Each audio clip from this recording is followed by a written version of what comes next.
Hola, Calichito.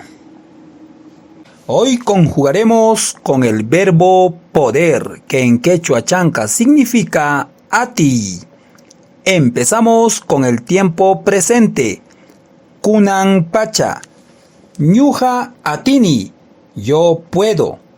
Ham atinki. Tú puedes. Pai atin. Él o ella puede. Ñujanchik atinchik. Nosotros o nosotras podemos. Ñujaiku atiniku.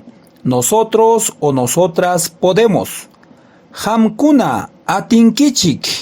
Ustedes, vosotros o vosotras pueden. Paikuna atinku. Ellos o ellas pueden. Ahora con el tiempo pasado. Jainapacha. Ñuja atirjani. Yo pude.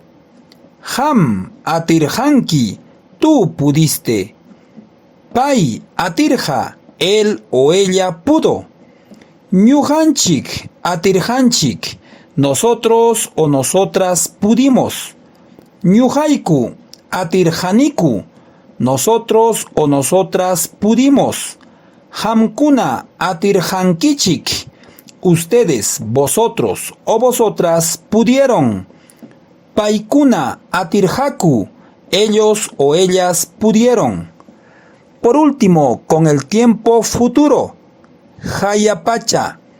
Ñuja atisaj. Yo podré. Ham atinki. Tú podrás. Pai atinja. Él o ella podrá. Ñujanchik atisunchik. Nosotros o nosotras podremos. Ñujaiku atisajku.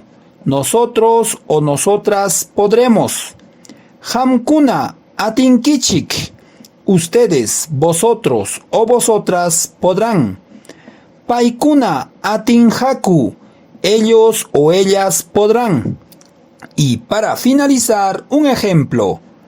Ñujaja tarpuita atini. Yo puedo sembrar. No te copio, solo practico. Chao.